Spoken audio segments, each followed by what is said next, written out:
Medical seat ఇప్పిస్తామని 22 లక్షల రూపాయలు తీసుకొని మోసం చేసిన కన్సల్టెంట్ ముఠాను అరెస్టు చేశామని వెస్ట్ డీఎస్పీ మల్లికార్జునరావు తెలిపారు. బుధవారం డీఎస్పీ కార్యాలయంలో ఏర్పాటు చేసిన మీడియా సమావేశంలో అరెస్టు చేసిన ముద్దాయిల్ని ప్రవేశపెట్టి కేసు యొక్క వివరాలతో పాటు భవిష్యత్తులో ఇలాంటి వారి పట్ల తల్లిదండ్రులు జాగ్రత్తగా ఉండాలని డీఎస్పీ సూచించారు. ఈ సమావేశంలో వట్టిచెరుకూరు సీఐ రామానాయకులు పాల్గొన్నారు. గురజాల పల్నాడు జిల్లా గురజాల గ్రామంలో చెందినటువంటి శీలంనేని శ్రీనివాస్ అనే ఆయన ఒక రైతు 10/12/2024న మన గుంటూరు జిల్లా ఎస్పీ సార్ని సంప్రదించడం జరిగింది. దీనిలో విశేషాలు ఏంటంటే వాళ్ళ అబ్బాయి మెడికల్ సీట్ అనిల్ కుమార్ అనే అతను తక్కువ మోతాదులు తక్కువ అమౌంట్ తోటి ఫిలిప్పైన్స్లో మెడికల్ సీట్ ఇప్పిస్తానని చాలా తక్కువలో అయిపోతుందని అనే ఉద్దేశంతో రైట్ చాయిస్ అధినేత JS professional educational services private limited ఎండి అయినటువంటి కన్నా బాల రవితేజ ముట్లూరు గ్రామం ఆయన సంప్రదించడం జరిగింది. ఆయన first entry fee medical seat ఇప్పిస్తానని అక్కడ ఫిలిప్పైన్లో పెర్ఫెక్చువల్ హెల్ప్ అనే కాలేజ్ ఉంది.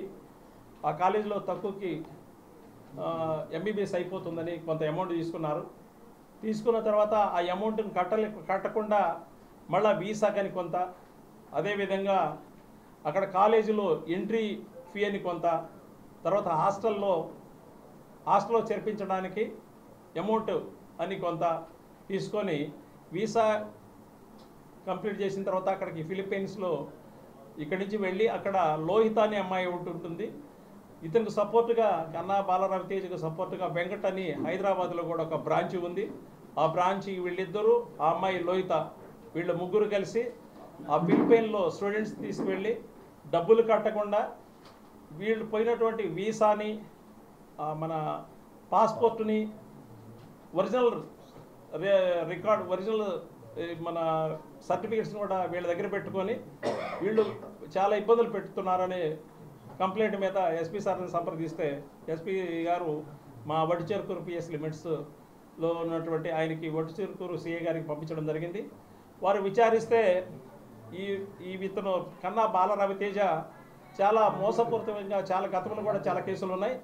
ఇతను వీళ్ళొక టీము అమ్మాయి వాళ్ళ ఫాదరు సపోర్ట్ తోటి పెరుమాళపల్లి లోహిత ఆ అమ్మాయి అక్కడ హైదరాబాద్లో ఉంటుంది. వాళ్ళ మామని పార రవికుమార్ అనేటువంటి అతను పెడుతున్నారు. హైదరాబాద్లో వీళ్ళ బ్రాంచ్ ఒకటి ఉంది. అంతేకాకుండా నెల్లూరులో ఒక బ్రాంచ్ ఉంది, మన గుంటూరులో ఒక బ్రాంచ్ ఉంది, విజయవాడలో ఒక బ్రాంచ్ ఉంది, వైజాగ్లో కూడా ఒక బ్రాంచ్ ఉంది. అన్ని చోట్ల వీళ్ళ private limited educational services private limited అనేటువంటి పేరు మీద వచ్చిన అమాయకమైనటువంటి రైతుల దగ్గర నుంచి అమాయక ప్రజల నుండి ఎక్కువ మోతాదులో డబ్బులు కలెక్ట్ చేసి మెడికల్ సీట్కి అని చాలా తక్కువగా అవుతుందని మాయమాటలు చెప్పి మోసం చేస్తున్నారు. వీళ్ళు అక్కడికి వెళ్ళిన తర్వాత పిల్లల్ని చాలా విధాలుగా ఇబ్బంది పెడుతున్నారు. వాళ్ళ మాట వినకపోతే వాళ్ళ మీద కేసులు కూడా పెట్టడం జరిగింది. ఆ విధంగా గతంలో కూడా కొన్ని జరిగి మా నోటీస్కి వచ్చాయి. అక్కడ పెరుమాళపల్లి కడప జిల్లాలో కూడా విచారిస్తూ ఒక కేసు ఉన్నట్టుగా తెలియంది 2023లో. ఇంకా చాలామంది వస్తూ ఉన్నారు. వీళ్ళు ఎవరైనా సరే అమాయక తల్లిదండ్రులు మెడికల్ సీటు తక్కువ ధరకు ఇప్పిస్తామని వాళ్ళని మాయమాటలు చెప్పి మోసగించి వాళ్ళకు ఒక టీము చదివినటువంటి పిల్లలు ఉన్నారు. అక్కడ చదివేటువంటి పిల్లలు ముగ్గురు. ఆ పిల్లలను కూడా వీళ్ళకి చెప్పించి వీళ్ళ తల్లిదండ్రులను మాట్లాడించి డబ్బులు ఎక్కువ మొత్తాలు తీసుకుంటూ ఫిలిప్పైన్స్లో నానా విధాలుగా ఇబ్బందులు పెడుతున్నారు. వాళ్ళకి పాస్పోర్ట్ సీజ్ చేస్తారు. ఒరిజినల్ రికార్డ్స్ కూడా వాళ్ళ దగ్గరే పెట్టుకుంటారు. వాళ్ళు చెప్పిన పని అయిపోయే వరకు కూడా ఇవ్వరు. చాలా అక్కడ భోజనాలు కూడా సరిగా పెట్టడం.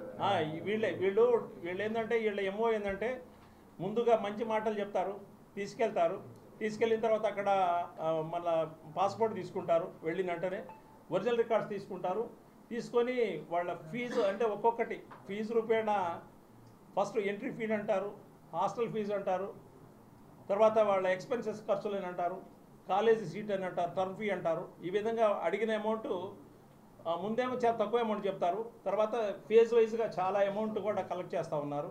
వీళ్ళ మాట వినకపోతే ఏదో ఒక విధంగా అక్కడ లోహిత తర్వాత వాళ్ళ స్టూడెంట్స్ ముగ్గురు ఉన్నారు. వీళ్ళకి చెప్పి వీళ్ళతో మాట్లాడించి నమ్మబలికి అక్కడ కేసులు పెడుతున్నారు. ఫిలిపైన్లో కూడా కేసు పెట్టారు. ఒక 3-4 విద్యార్థులు జైల్లో ఉన్నారని తెలుస్తుంది. విచారిస్తూ ఉన్నాం.